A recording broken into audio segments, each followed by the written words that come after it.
And now, it's time for DJ Rocky's Secret Files.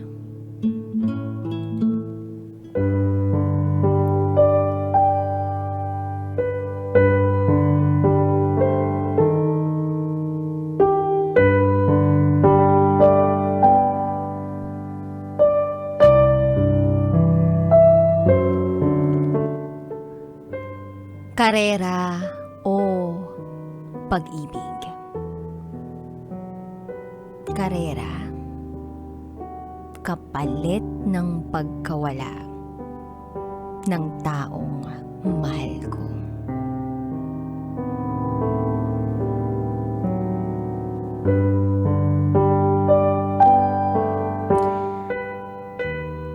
Hi DJ Rocky. Isang mapagpalang hapon sa iyo at sa mga tagapakinig ng iyong programa gaya ko. Sumulat ako kasi gusto kong maliwanagan sa magiging desisyon ko. Natiyak ko na magkakaroon ng malaking impact sa buhay ko.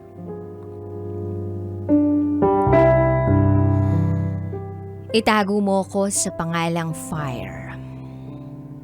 25 years old. At ito, ang aking secret file.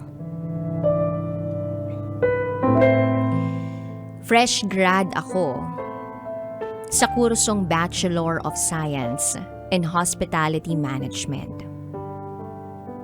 At kasalukuyan akong sales agent simula nung dumating ako dito sa Maynila. By the way, DJ Rocky, isa akong bisexual. Ibig sabihin, nagkakagusto sa kapwa babae. At nagkakagusto rin sa lalaki. Pero, unti-unti itong nababago.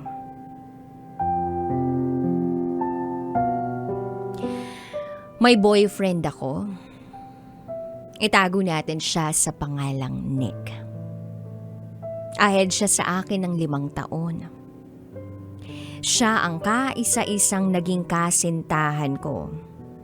Dahil hindi ako basta-basta nagpapapasok ng ibang tao sa buhay ko. Naging kami ng April 2012. Magta-third year high school ako noong mga panahong yon.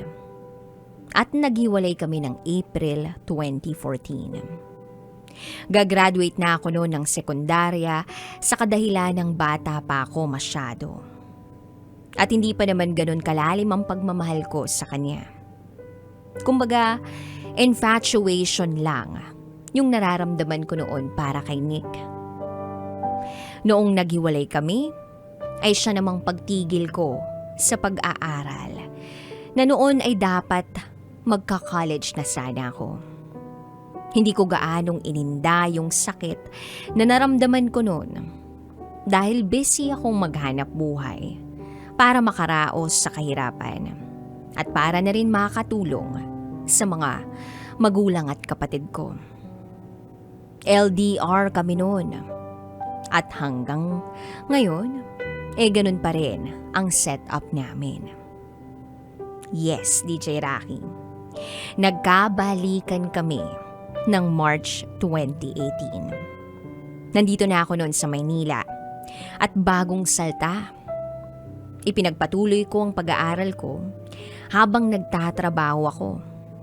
At sinabay ko na rin ang tumulong sa aking ina na pag-aralin ng bunso kong kapatid na nooy junior high school na. At ngayon ay magtatapos na ng kolehiyo. Kasabay ng aking pag-aaral ay ang pagpupumilit din ni Nick na pauwiin ako. Ang gusto niya ay magsama na kaming dalawa. Pero sabi nga nila, kung mahal mo, ay susuportahan mo.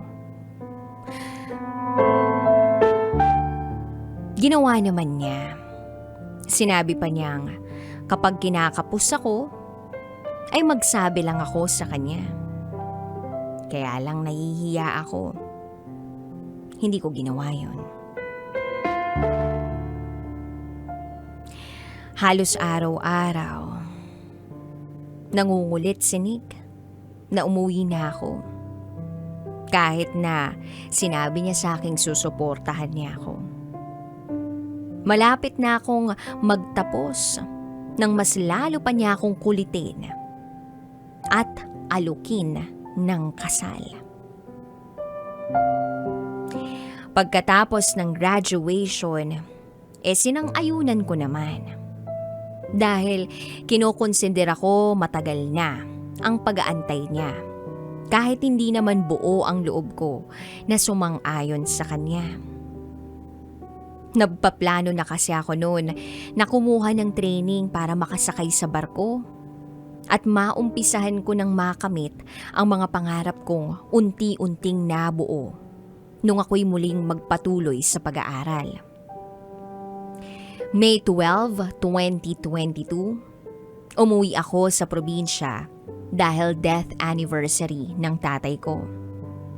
At eto na rin ang unang beses na magkikita kami ni Nick in person dahil hindi kami nabigyan ng pagkakataon na magkita noon.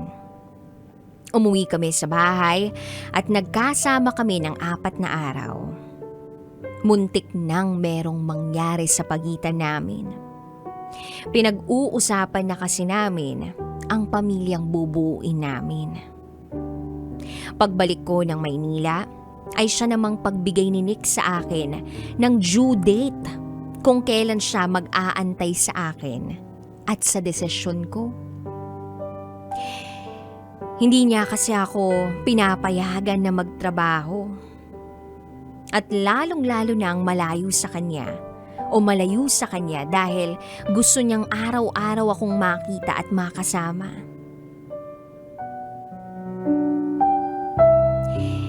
Nahihirapan ako kung ano ba sa buhay ang pipiliin ko. Nasa punto ako na kung karera ang pipiliin ko, ang kapalit nito ay ang pagkawala ng taong mahal ko. Ano ba?